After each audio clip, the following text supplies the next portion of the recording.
Good morning, everyone, and welcome to this meeting of the Commission of Agriculture and Rural Development. This meeting is being conducted in person as well as electronically to provide the greater public attendance and participation. For those of you joining remotely, please mute your microphone unless speaking to assist with technology being used for today's meeting. This meeting is being recorded pursuant to the Open Meetings Act.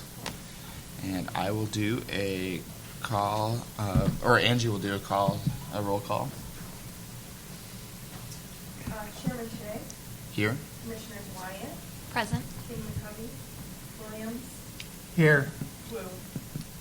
Commissioners Wu and King McCovey are absent with requesting excuse. Okay. Is there a motion to excuse Commissioners Wu and King McAvoy? I move to excuse. All in favor? Aye. Aye. Okay. Oh, I'll second it. And then all in favor? Aye. Aye. Aye. Okay. We're going to move on to approving a revised agenda today. There's a motion to approve a revised agenda, which is adding to our agenda a nursery inspection fee increase. Can I get a motion to approve the agenda? I'll move to approve. Second. All in favor? Aye. Aye.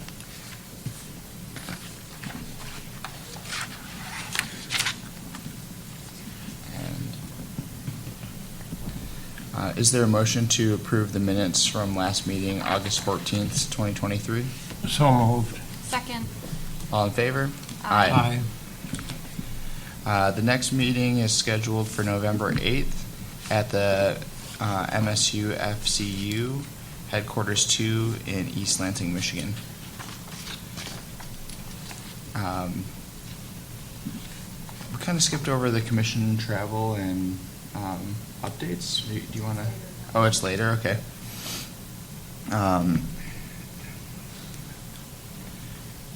And now we'll move on to retirement resolutions, and I understand that we do have James Patton in the room. Hi, how are you? Good. How are you? Good. Thank you for your service, and I'll read your retirement resolution out, and we'll get going. Whereas the Michigan Commission of Agriculture and Rural Development is pleased to honor James M. Patton upon his retirement from the Michigan Department of Agriculture and Rural Development, Food and Dairy Division on June 29th, 2023. Whereas Jim was born in Detroit and raised in Southeast Michigan, graduating from West Bloomfield High School, his lifelong thirst for knowledge was evident early on, and he continued his education at Michigan State University, where he graduated with a Bachelor of Science degree in biology and physical science. And whereas Jim's early career began in environmental response in 1987, where he spent 8 years conducting and managing remediation activities of uncontrolled hazardous waste disposal sites near and far, but mostly far. This work included responsibilities for employee safety, a topic still near and dear to him in his current work, and gave him experience that he still shares stories of to this day. It was during this time that he met the love of his life, Lori, to whom he has been married for 32 years. After years of extensive travel, it was time to settle down and head for truly greener pastures.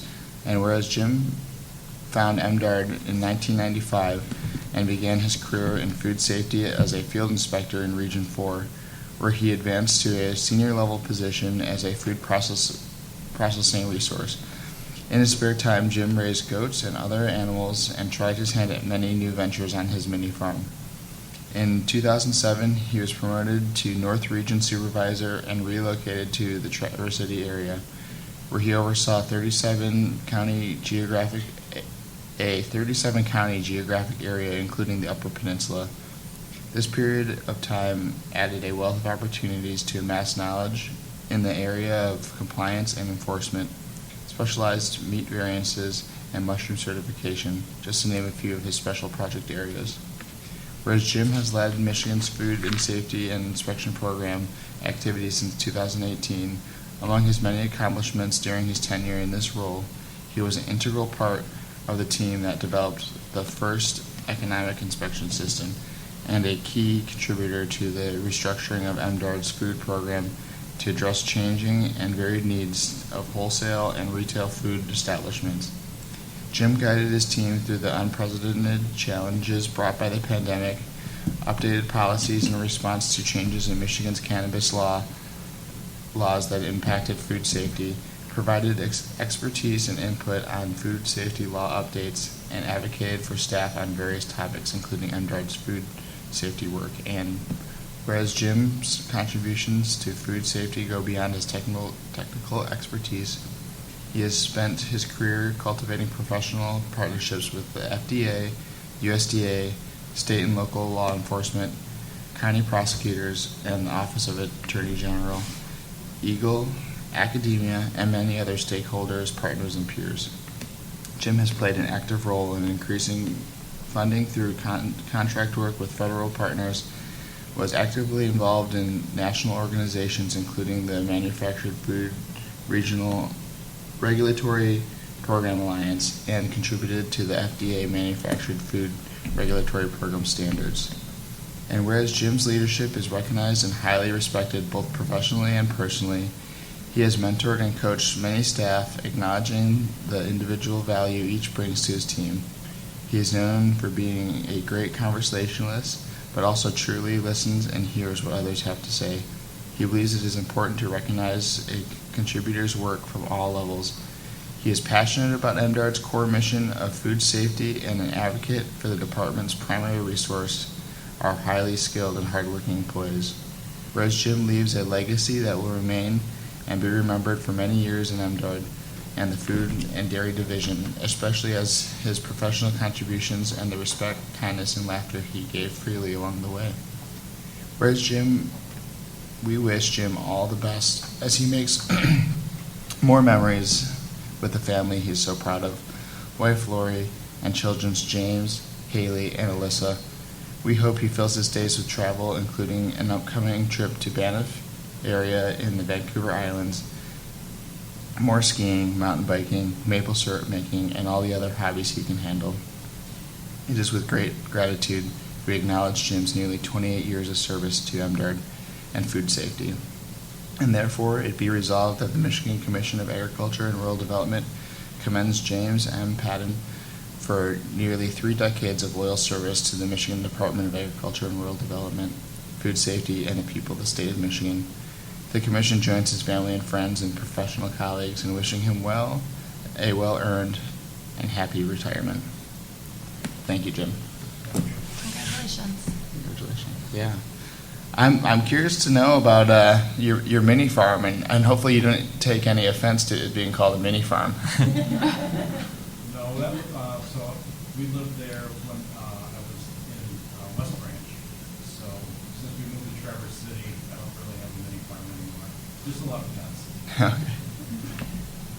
And I'm kind of from the same area, not necessarily West Bloomfield, but I know the area well, so. Thank you. We have another retirement resolution for Mary White. I'll go ahead and read the resolution.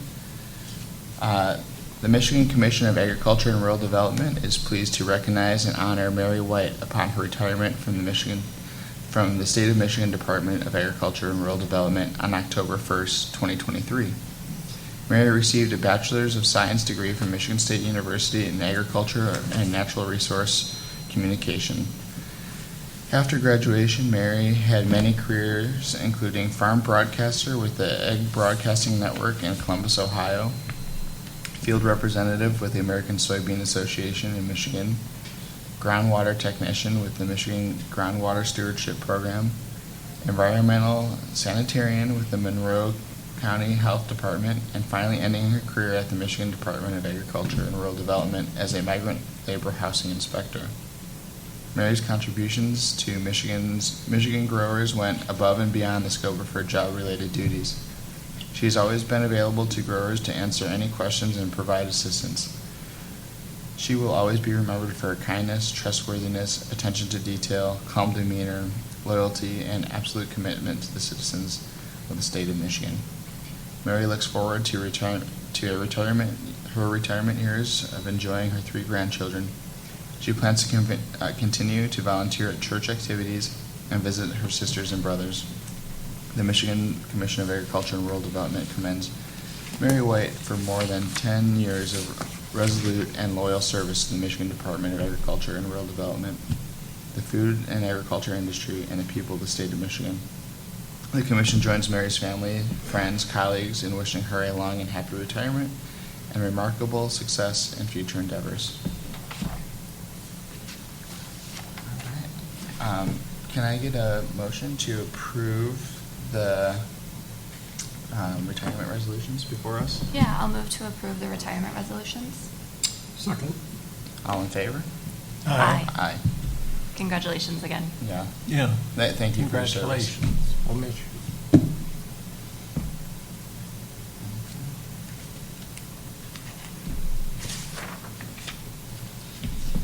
All right, now we'll move on to commissioner comments and travel. And Monica, can I ask you to start? Yeah, good morning. Traveled from Grand Rapids this morning, and at Meyer Produce, we're excited. It's fall.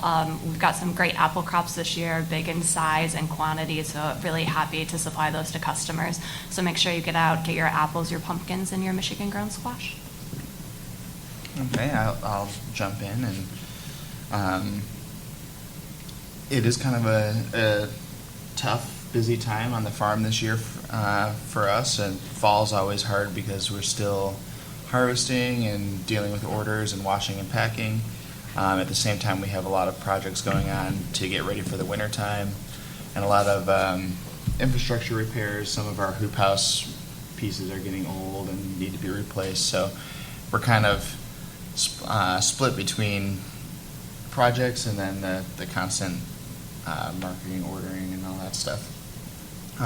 As far as travel, just here from Detroit this morning, and I haven't had any other travel.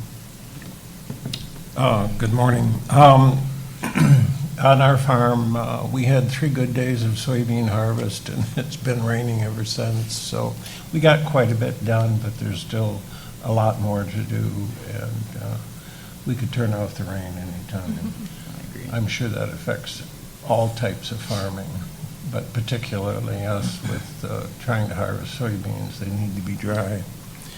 As far as agricultural travel, I attended the Agro Expo in August in St. John's. I went to the mass mortality carcass education demonstration that MSU held on the end of August.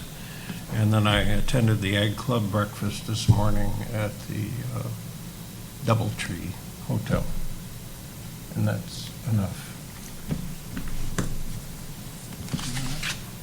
I wanted to add something about the apples, and it's sort of a plug for our own event, but MDART staff or anyone from the state of Michigan would like to invite. We're doing an apple cider pressing on October 21st, and they're foraged apples from around the city, and it's something we've been doing for a number of years now. So Cool. it's been a really great apple year. So that's why. Yeah. I move to approve Commissioner's travel. All right. Second. All in favor? Aye. Aye. And now we'll move on to director's report. Well, thank you. I could go through a litany of the places we've been to over the last, 6, 8, 10 weeks, however long it has been since the last time we had a commission meeting here. But any of you who are subscribed to the state of Michigan and the MDART updates can see the details on any of that. I will note especially that we got the governor in a combine just last week. Got her out harvesting some dry beans, so great to see some administrative support for what we're doing here and learning about agriculture.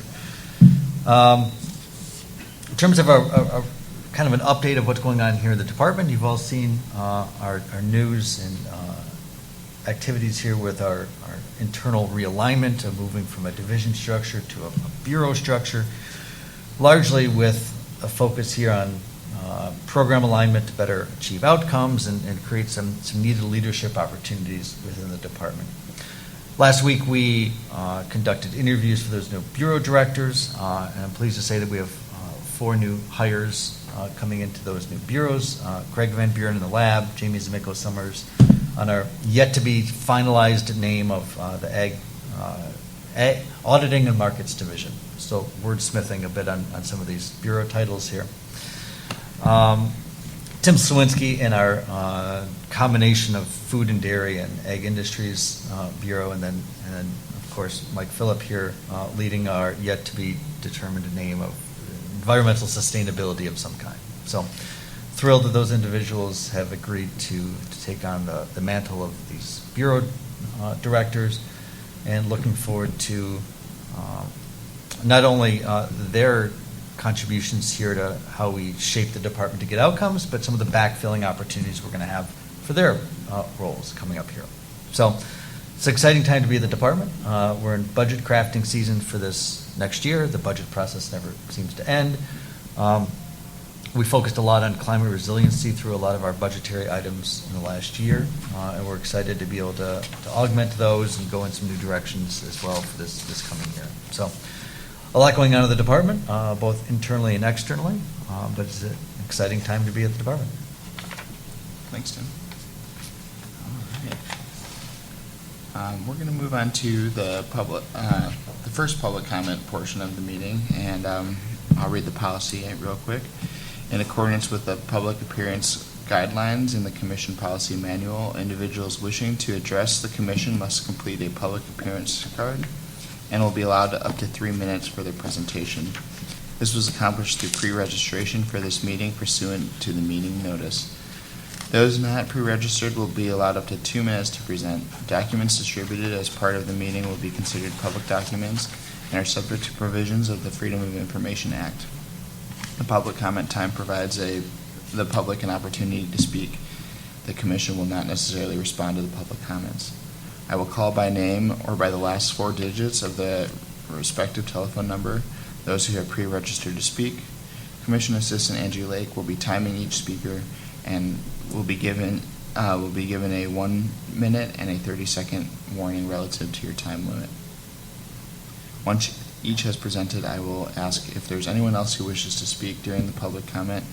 Online participants will be called upon by the last 4 digits of their phone number. Each person should clearly state their name and who they represent, and will have 2 minutes to speak. Again, the Commission Assistant Angie Lake will be timing. And I know we have 1 pre-registration of Ali Davidson. I see that you are on Teams, so I'll give you a second to unmute yourself. And Angie, are you ready to time? All right. Good morning, Ali. Good morning.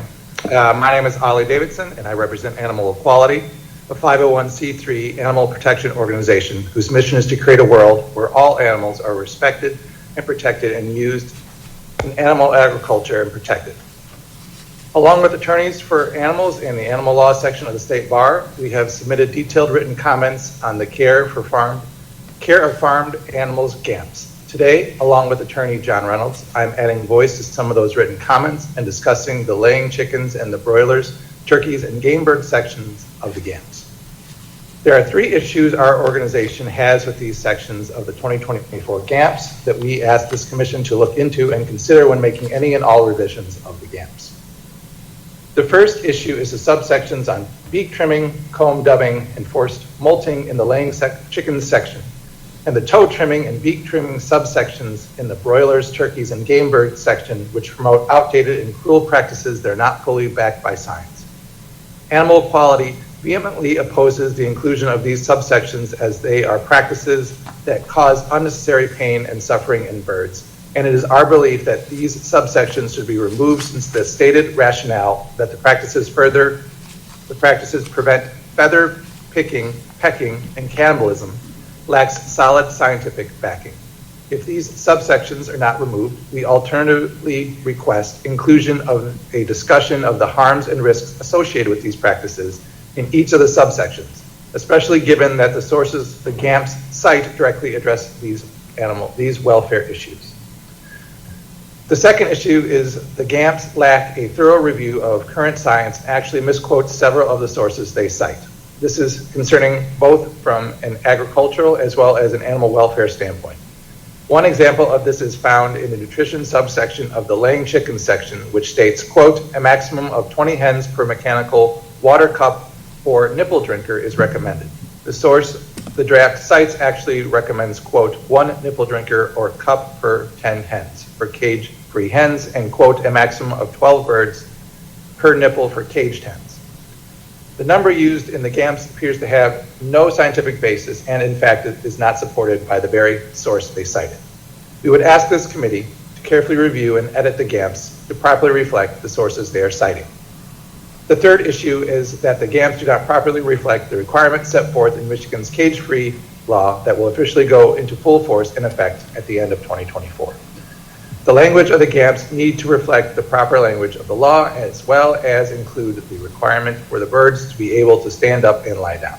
We would ask this commission to thoroughly review the section and make changes so as to properly reflect the language of the law. Animal Equality thanks the commission for its time and attention. We conclude with one final ask of the commission, which is when reviewing and editing the 2024 draft GAMPs, that this commission remember that these animals are sentient beings who deserve protection. Okay, thank you, Ali. We hear you. Thanks. Well, it's I think a good time to. Oh yeah, is there anyone who wishes to speak who is not pre-registered, either on Teams or in person? I would. My name's John Reynolds, and actually I had pre-registered for the canceled meeting, and I guess I missed that I needed to pre-register again. So I can just, I guess, speak faster, and if I'm only allowed 2 minutes.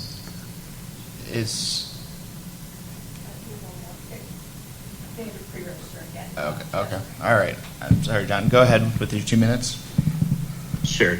Okay, my name, again, is John Reynolds. I represent Attorneys for Animals as a volunteer member attorney, and I am also a member of the Animal Law section of the State Bar. Along with Animal Equality, we've submitted detailed written comments on the care of farm animals GAMPs.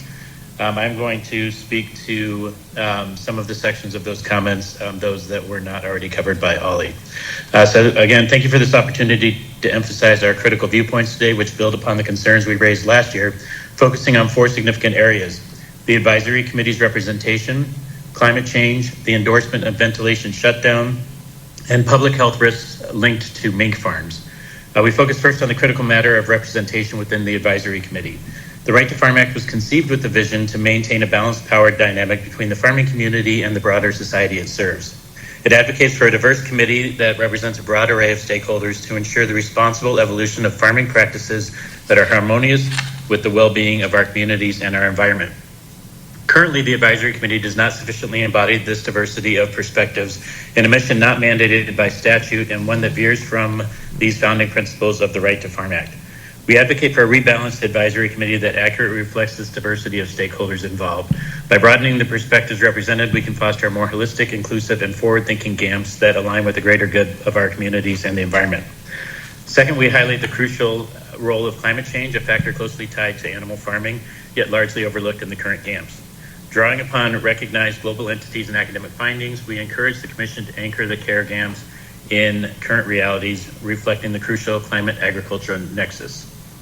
We also bring to your notice the issues with the ongoing endorsement of ventilation shutdown, a matter that garners substantial contention and lacks consensus in the veterinarian community. With impending deliberations in the AVMA potentially relegating VSD as not recommended, we call on the Commission to reassess its stance, guiding the committee to foster practices rooted in humane and effective practices. Finally, we call for significant revisions to the section on mink farms, which remain unchanged despite the clear evidence of public health debacles of the recent past, to include animal-to-human transmission of infectious diseases. This lack of attention ignores significant contemporary scientific warnings, many from just the last few months, which spotlight the urgent need for stringent regulations to safeguard public health. We urge the Commission to facilitate an urgent and rigorous examination of the prevailing issues to prevent potential public health disasters. So in conclusion, entrusted with both the authority and duty, we call upon the Commission to reshape these GAMPs, fostering a balanced, inclusive, and reality-grounded framework that reverberates with the spirit of protection and foresight that the Right to Farm Act envisions. We sincerely hope that our earnest appeal finds resonance guiding the shape of GAMS towards a future that balances growth with responsibility and profit with well-being. Thank you for your time and consideration. Thank you, John. Okay, and, We have a Randy Butchler online. okay. Randy, would you like to go for 2 minutes? Good morning. Yes, I would, and thank you. I would like to express my concern for ongoing litigation between local governments and small farms throughout Michigan. I'm currently aware of 3 small farms in Lower Michigan. To step back for a second, my wife and I own and operate Shady Grove Farm in the Upper Peninsula. But I'm currently aware of 3 farms in Lower Michigan whose townships are trying to stop their farming activities. 2 of these 3 farms are GAMP compliant, have already had their inspections. One of them is Soil Friends Farm. The other one is Cottonwood Farm. Soil Friends is in Comstock Township. Cottonwood Farm is in Webster Township. And the 3rd farm is a mushroom operation in Centerville Township. So I'm not sure that there even is a GAMP specifically to that production. In any case, what I'm wondering is how can we hold these townships accountable for upholding the rights that we are afforded under the law and the Constitution with the Right to Farm Act, instead of them blocking the farming activities that have already been found to be compliant. It's been an ongoing issue for several years, which I know you guys are aware of. And I think that the law is pretty clear, and we've got to come up with a way to stop a lot of this unnecessary litigation that's going on. We should be supporting these small farms that are doing things right to strengthen our local food systems throughout the state of Michigan.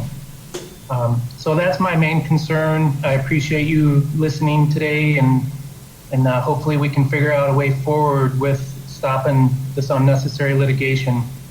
Thank you. Thank you. Okay. Is there anyone else on Teams? Is B, were you wanting to make a public comment? No, I was just listening to my colleagues, Ollie and John. Okay. Thank And I hope you were too. Thank you. you. We were. Okay, I'll wait for 20 seconds to see if anyone else is.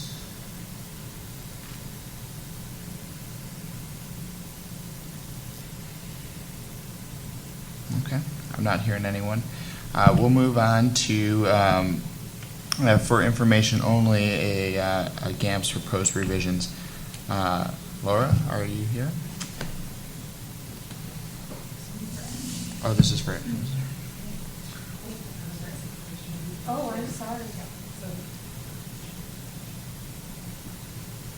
I'm not sure if we're voting today, if it's information. They were before us at the last meeting, so if you wish to vote, you can, or if you want to wait. Good morning, Commissioners. Good morning. My name is Laura Dowan. I'm a licensed engineering specialist in the Environmental Stewardship Division at MDARD, and I work with the Generally Accepted Food Processing Practices. We are here this morning to follow up on the draft GAMS we introduced at the July Commission meeting. As a reminder, the Michigan Agricultural Processing Act, Act 381 of 1998, directs the Michigan Commission of Agriculture and Rural Development to define the gaps, to provide annual review, and revise them as determined necessary. As stated in the July meeting, the proposed changes to the gaps are minor and administrative in nature. I would also like to provide a quick update that since our last meeting, we have a chair for the committee for this fiscal year, Molly Woods, the director at the Product Center at MSU. So at this, and she was working on developing a committee for next year's review. So at this time, I would like to answer any questions you may have about the gaps for this year.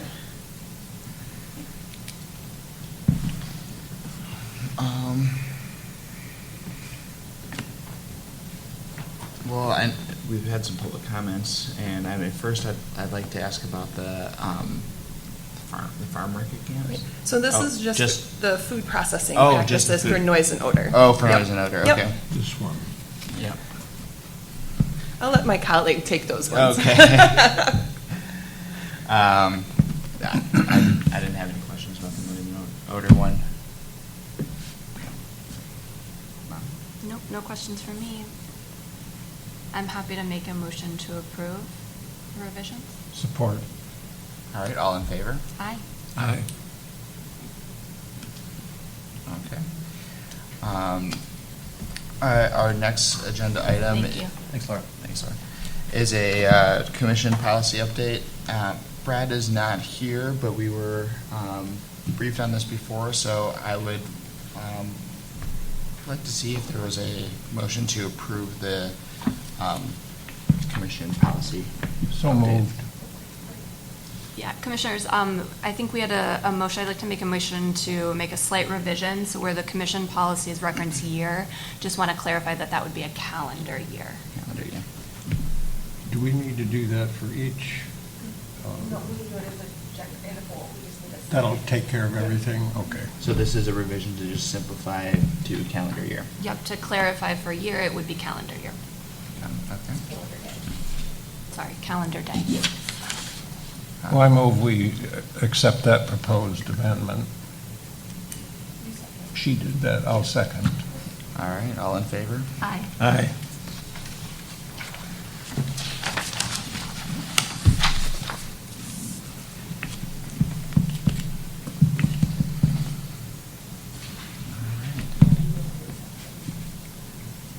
And now Oh. they're all before you to accept all the revisions.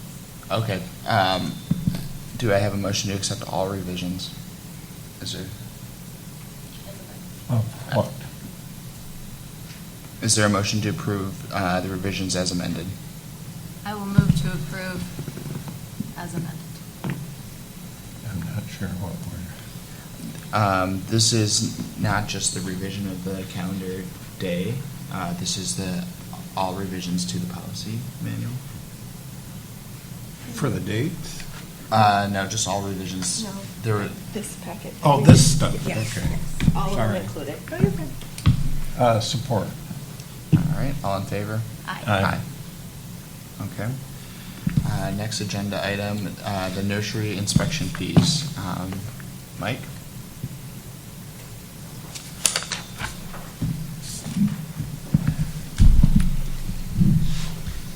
Good morning. Morning. Thank you for your time. Every year, I come here at this time to request a fee increase under the authority of Act 189 of 1931. That law specifically authorizes us to charge an inspection fee based upon the cost of doing an inspection.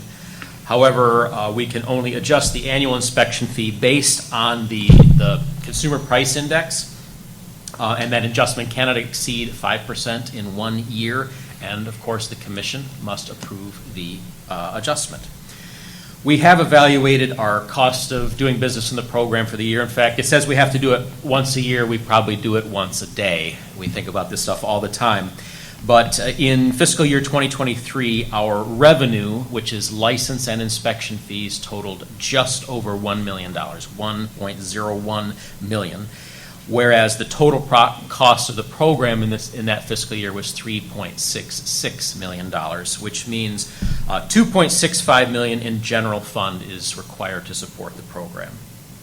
On September 27th, the department received a memo from the state treasurer indicating that the Detroit-Warren-Dearborn Consumer Price Index increased 6.4% in fiscal year 2023, and therefore authorized the following fee increases. First, our per hour fee increased from $68 to $71, our first acre from $62 to $65, and our subsequent acre fee from $37 to $39. We estimate the total revenue increase to be $25,000 in the next calendar year based on those increases. The folks impacted by these increases increases would be any nursery stock growers or dealers. We have 6,000 roughly licensed firms in Michigan. Anyone who exports plants or plant products to countries that require a phytosanitary certificate. Christmas tree growers who ship cut trees out of the state. Anyone who imports nursery stock from outside the country, and then anyone requesting a special inspection, we call it. For instance, shipping your house plants to Florida. The effective period for this fee increase would be the calendar year 2024, January 1 to December 31. And on October 5th, we notified the following organizations that I would be here today making this request and what the request would be. That'd be Michigan Nursery and Landscape Association, the Michigan Green Industry Association, Michigan Christmas Tree Association, Michigan Floriculture Growers Council, and the Michigan Agribusiness Association. And with that, I would be happy to answer any questions, and hereby formally request the authorization to make the fee increase. So is the fee increase the 5%? Correct. Okay. And I'll add that if you look at these round figures of $62 an hour and you do the math, you will not see exactly 5%, and that is because the state treasurer behind the scenes is keeping track to the penny, and we are just keeping track to the dollar. And so there's rounding issues, but over time you would see it be exact. Is there a motion to improve the increased nursery inspection fees? So moved. Second. All in favor? Aye. Aye. Thank you very much. That's fine. All right. The next agenda item is a presentation by Mike Wozniak for the GAMPS process and introduction of the new proposed 2024 GAMPS. Mike and Chad. Morning, Commissioners. Good morning. So Chad Rogers, Mike Wozniak with Environmental Stewardship Division.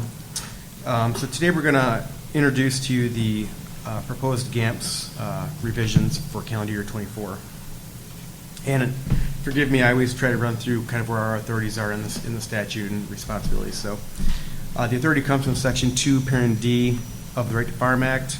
That defines the GAMPS as those practices as defined by the Michigan Commission of Agriculture. The Commission has established 8 different GAMPS, and they're an integral component to the agricultural system in Michigan as they set the standard for how you can get the preemptions afforded in the Right to Farm Act. And your role as commissioners under Section 3, Parent 1 of the Right to Farm Act is to annually review and revise the GAMPS as necessary. And that's a big job, so we have advisory committees that the Commission has established under Section 2D and Section 4, Parent 8, Parent A of the Right to Farm Act. And as directed by Commission Policy Number 8, each GAMP has a committee that is chaired by an appointed recognized expert in that area, and Mike coordinates all that work. So the committees meet several times throughout the year. They incorporate the latest science and information into the GAMPs. And so today's the next step in the annual process, and we're presenting the revisions to you. And Mike can answer all the questions that you have about the GAMPs. Good morning, Commissioners. Morning, Mike. So the work that is done in the GAMPS advisory committees is ongoing. It's an arduous process that is never complete. This is, as he was articulating, just another step in that. Really, this work never ends, but basically started last November with the culmination of your comments, your wishes, public comment, and then input from the department. From there, we meet with the chairs following that meeting in November and outline those things, your guys' recommendations, your orders, public comment, and so forth. From there, they go ahead and poll their advisory committees immediately afterwards to start getting to work. The advisory chairs are appointed by the Dean of the College of Ag and Natural Resources at Michigan State. From there, those chair people appoint their committee members. Largely, we try to direct them towards, as directed in the Act itself, taking recommendations from the Michigan State University College of Ag Natural Resources, the Extension Service, Agricultural Experiment Station, USDA Natural Resources, Conservation Service, staff from Eagle, and Farm Service Agency, Department of Natural Resources, and other professional and industry representatives. Those people make up the advisory committees. Ultimately, it's the chair that decides who sits on those committees. And then they meet as often as necessary in order to go through and get the work done that needs to be done. And again, that's from your guys' direction, from public comment and recommendations from the department. So some committees may only meet once, as directed in the act. Some of them meet. I've got an advisory committee that meets monthly, almost biweekly. The amount of work that needs to be done, but I can't impress enough that work is ongoing. You know, they work really from then all the way up through until we have a deadline in July, so that they can get all those drafts from where they stand at that point to the department, and then we'll go through, clean that up, format it, and then get that posted on our website for public comment. Public comment generally lasts throughout the month of August, finalizing with a public hearing at the end of the month. From there, we'll compile all those public comments and present that to you guys here now today for your review. To highlight some of the changes as we get across the GAMPs, all the GAMPs are always reviewed every single year to ensure that up-to-date links, formatting, references, if there's anything in there that's broken and needs to be reestablished, and committee members as people retire, leave, or take new positions. As we get into the care of farm animals, all livestock sections now include a phrase in pharmaceutical use that now includes veterinary feed directive and antimicrobial drugs, and there's a language in there identifying that. There's additional notable changes in laying chickens, identifying housing densities for cage-free egg production, language included for rooster management, as we discussed, expand beak trimming management, transportation for slaughter, and housing management across laying. There's a new section added to the very end of the care of farm animal GAMPs, identifying that there is language in other generally accepted ag management practices that may be applicable to concerns with the care of farm animals, that right to farm and the GAMPs underneath it do not preempt other state statutes or federal regulations that may apply. And that was in response to much of the public comment and some of the direction that we received from you last November. Site selection GAMPs is, again, received quite a bit of changes with the highlighting really with the removal of the definition of livestock production facilities. This is really in response to try to eliminate some confusion, because largely the difference, it comes down to what we call animal units. Animal units is 1,000 pounds of live animal weight in the site selection GAMPs. Once you're over that threshold of 50, we consider that a large facility, and the requirements of those facilities are much more extensive, as we've discussed throughout the year. The smaller ones we would have historically just called livestock facilities. This brought forth, as I said, a lot of confusion trying to understand where things lie out. So that was removed in an effort to try to bring some better symbiosis across the GAMP. We've additionally, the advisory committee is recommending some new definitions, including alternative mitigation plans, community relations plans, that livestock facility, because before it was not clear, and then odor management plan. These are just to try to identify further some of the requirements that are in there in order to meet the site selection GAMPs, to help producers as they're going through that understand exactly what's that we're requesting. There is additional clarification on property line setbacks throughout the site selection GAMPs to also reflect that. And throughout the entire GAMP there, simplified for readability, especially with those changes. In manure management and utilization GAMPs, there is expanded under runoff control and wastewater management to identify non-polluted runoff to be excluded from control. Before that was not very clear. Additional definition or expansion on stockpiling versus staging, because that's something that often comes up in our complaint response. And then in pest utilization and pest control GAMPs, additional clarifications regarding alternative pest management techniques. Throughout that paragraph there, it really recognizes cannons, ultrasonic audio equipment, strobe lights, balloons, firearms, things that we often see out there that can quickly be identified as a nuisance, and then a lack of additional language was previously in there to try to address or really assist the department in understanding what is necessary for conformance to mitigate some of those concerns. So this is the Pest Management Advisory Committee's first stab at trying to go through at identifying some different additional language to that is necessary for conformance. Across the rest of the GAMPs, irrigation, water use, nutrient utilization, cranberry production, farm market GAMPs had just minor changes for references and formatting. And that's as far as I got for you at this time. I'd be happy to answer any other questions that you have regarding the process. Hopefully in November, it is our goal to have all the advisory chairs here for you to answer any specific questions regarding any direct reasoning behind any proposed changes, and could further expand on that thought process and what the advisory committees ultimately went through throughout the last year.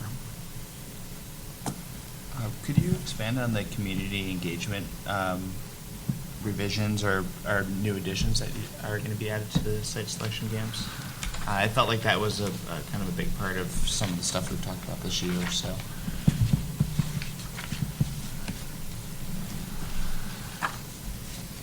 Oh, as in your community relations plan? Yes.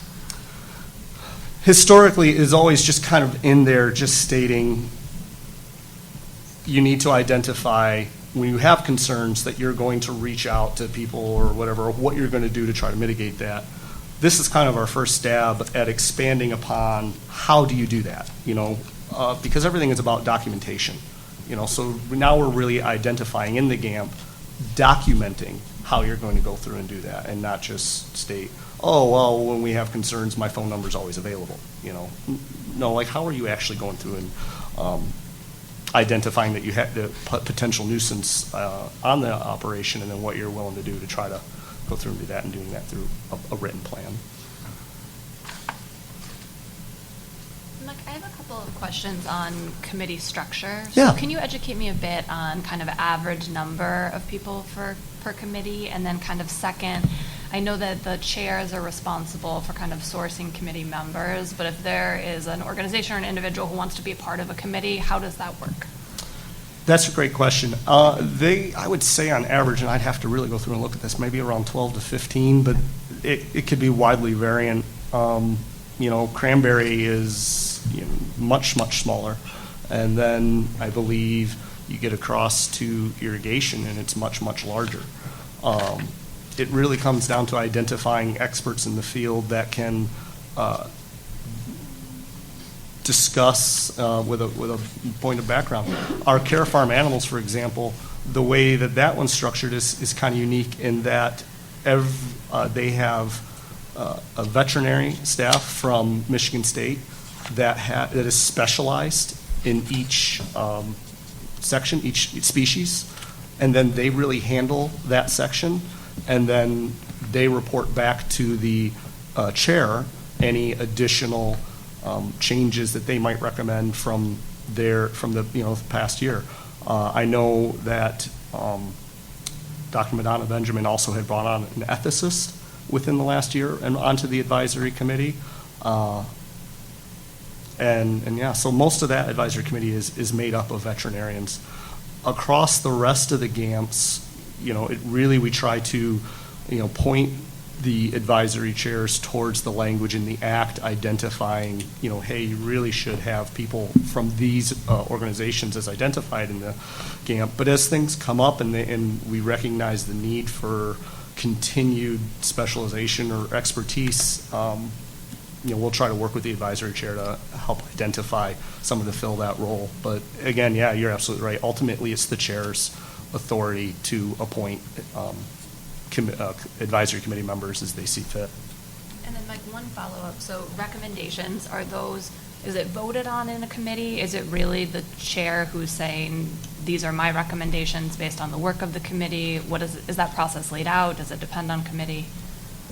Well, ultimately, the general accepted ag management practices are owned by the commission. So if the commission sees an additional need, you guys absolutely have the authority to try to help identify any additional that is needed. Historically, yes, it's always been to the direction of the chairperson, but they have also always taken recommendation as MDARD has provided input. Thank you. You're welcome.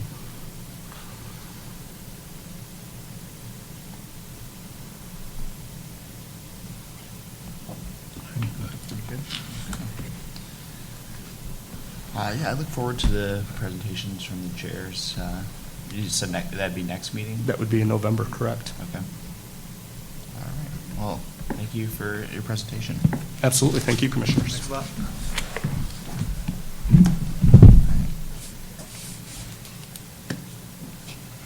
Well, we're doing great on time. I'll move on to the, make sure it's all right, the final meeting agenda, a final public comment period. In accordance with the public appearance guidelines and the commission policy manual, individuals wishing to address the commission must complete a public appearance card and will be allowed up to 3 minutes for their presentation. This is accomplished through pre-registration for the meeting pursuant to the meeting notice. Those not pre-registered will be allowed up to 2 minutes to present.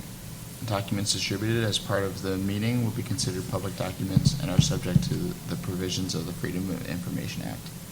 The public comment time provides the public an opportunity to speak. The commission will not necessarily respond to public comment. I will call by name or by the last 4 digits of the respective telephone number those who have pre-registered to speak.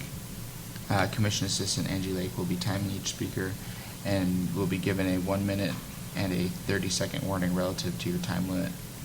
Once each has presented, I will ask if there's anyone else who wishes to speak during the public comment, and online participants will be called upon by the last 4 digits of their phone number. Each person should clearly state their name and who they represent, and will have 2 minutes to speak. And again, Commissioner Angie Lake will be timing.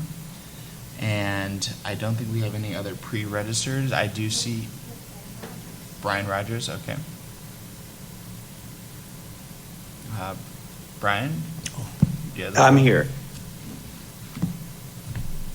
Can you hear me? We can hear you. Okay.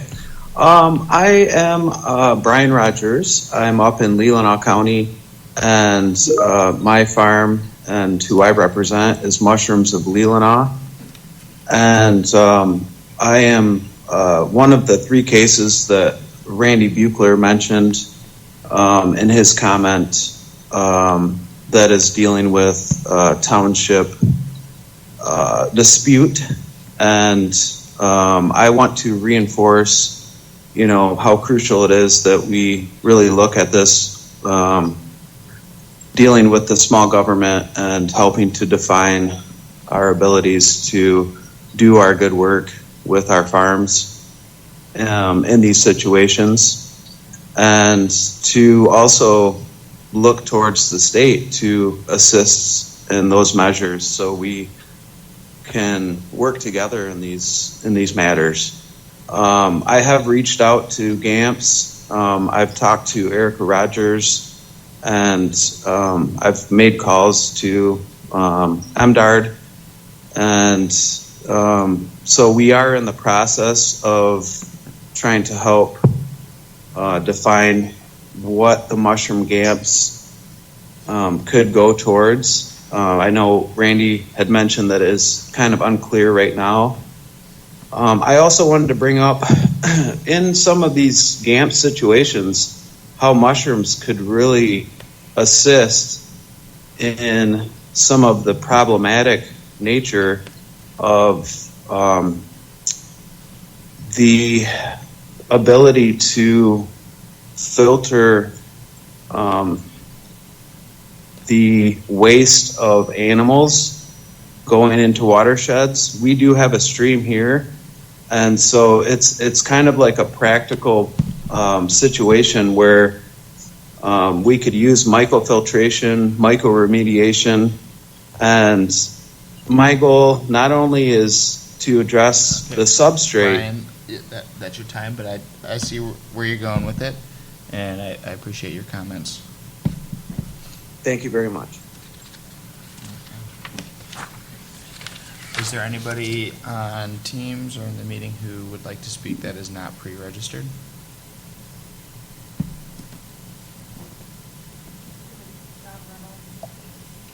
I would. This is John Reynolds again. I just, if possible, I would just appreciate just like another minute. Sure. Go ahead.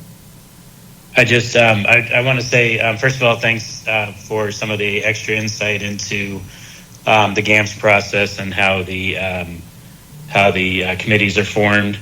I did want to just reiterate that the kind of spoken comments that we gave earlier were also referencing written comments that we had sent in, and the specifically the four areas that I spoke to were in our written comments from this year, but also very much replicated quite a bit of what we had to say last year too. And so I don't know if it's appropriate to ask for a comment in response to that, but I just wanted to point out that there is some question as to whether or not the written comments are actually read, and if they are, if there's any process by which we can know that they were read and find out, if there were any thoughts given to our specific written comments.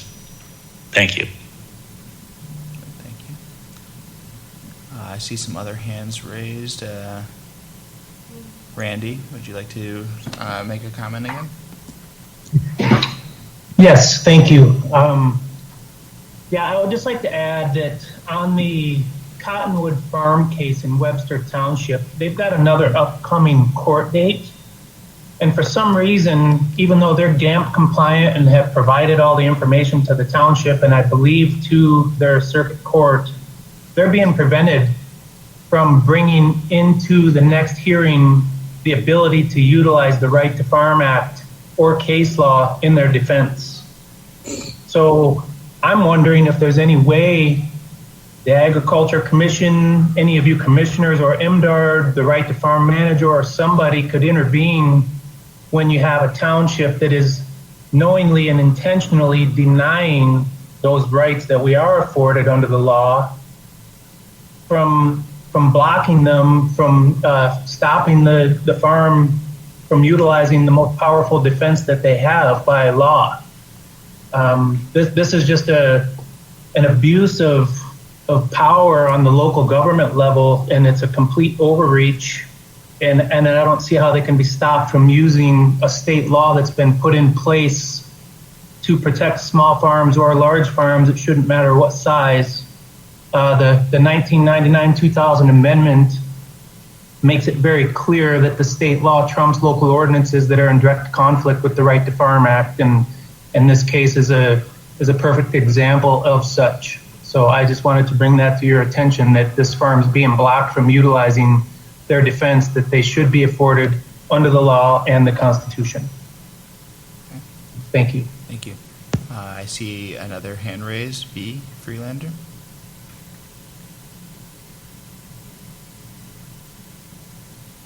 Yes, thank you. I am also a member of the State Bar Animal Law Section and Attorneys for Animals, so I'm speaking in regard to the comments made by my two colleagues. And what I would say is I urge this commission to use their authority to direct these advisory committees to listen to and acknowledge some of the comments. As Mr. Reynolds said, we felt that it was kind of going into the void, the comments that we made in 2023. I think that if you take a look at this year's comments and those detailed ones in particular by Animal Equality, we have raised some issues that need to be answered. They were saying that they have misread the law. And I would urge this commission to really take a look at that and to have some discussions with the advisory council or the advisory committee. Thank you. Thank you. I don't see any other hands raised. I'll give a couple moments. Okay. All right. Do I have a motion to adjourn this meeting? Move to adjourn. Support. All in favor? Aye. Aye. Thank you all for coming.